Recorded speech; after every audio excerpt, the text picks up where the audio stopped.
இப்போது இந்த உலகத்துக்கு நாம் வரும்பொழுது உடம்புல ஒட்டு துணி கூட இல்லாமல் தான் வந்திருப்போம். அதே மாதிரி தான் இந்த உலகத்தை விட்டு போகும்பொழுது உடம்புல ஒட்டு துணி கூட இல்லாமல் தான் போகிறோம். அது மாதிரி இந்த உலகத்துக்கு நம்ம குழந்தையாக பிறக்கும் பொழுது ஒரு பலம் இல்லாமல் சிறு குழந்தையாக பிறந்திருப்போம். அதே மாதிரி உலகத்தை விட்டு போகும்பொழுதும் முதுமை காரணமாக உடம்புல பலம் இல்லாமல் போய் சேர்ந்துருவோம். அது மாதிரி இந்த உலகத்துக்கு வரும்பொழுது உறவுகள்லாம் யாரான்னு தெரியாது. இது அம்மா அப்பா பெரியம்மா பெரியப்பா சித்தப்பா சித்தி அது மாதிரி குழந்தை பிறந்தோட தெரியுதா தெரியாது. அது மாதிரி இந்த உலகத்தை விட்டு போகும் பொழுது யார் வந்தா யார் வரல யார் அழுகலை எந்த உறவு வந்துச்சு எந்த உறவு வரல நம்ம கணக்கு பார்க்க மாட்டோம். என்னன்னே தெரியாது. நம்ம பாட்டு நம்ம ஆத்மா போயிடும் அவ்வளோதான்.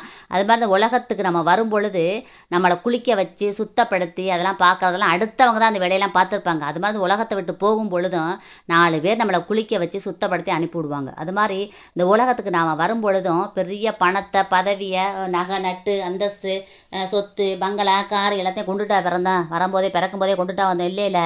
அதே மாதிரி இந்த உலகத்தை விட்டு போகும்பொழுது இவ்வளவு இருந்தாலும் நம்மள்ட்ட எதையாவது எடுத்துகிட்டு போக முடியுமா?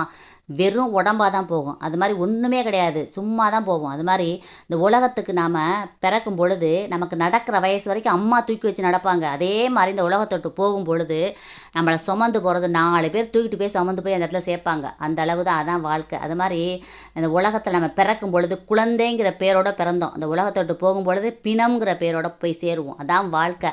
அதுக்குள்ளே இந்த இடைப்பட்ட இடத்துல வாழ்க்கைங்கிறது குறுகிய காலம். அதுக்குள்ளே நான் பெருசா நீ பெருசா எனக்கு சொத்து கொடுக்கல உனக்கு சொத்து கொடுக்கல அவன் என்னை மரியாதை கொடுக்கல இவன் எனக்கு மரியாதை கொடுக்கல அப்படின்னு சொல்லி பல பகையை உருவாக்கி வாழ்கிற கொஞ்ச காலத்தில் மனக்கசப்போடு வாழ்கிறோம்ல எல்லாத்தையும் தூக்கி எறிஞ்சிருங்க.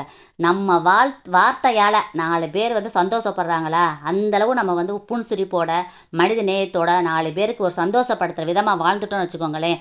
அதுதான் நிறைவான வாழ்க்கை. நிறைவான வாழ்க்கையை வாழ்ந்துட்டு போவோம். எல்லாத்தையும் அன்பாக இருப்போம் அனுசரிச்சுட்டு போவோம். அதாங்க வாழ்க்கை. நம்ம பேசுகிற பேச்சால் 4 பேர் சந்தோஷப்படணும். அதான் வாழ்க்கை. அவன் வாழ்க்கை நம்மளால் 4 பேரை உயர்த்தி பார்க்கணும். அதான் வாழ்க்கை. அது மாதிரி வாழ்ந்துட்டு போனோன்னா நிம்மதியாக நம்ம பேசிடலாம். இந்த பதிவை எல்லாருக்கும் ஷேர் பண்ணுங்கள் கமெண்ட் பண்ணுங்கள். எல்லாருமே நல்லா இருக்கணும் ஃப்ரெண்ட்ஸ். Thank you friends. வாழ்க வளமுடன். தேங்க்யூ.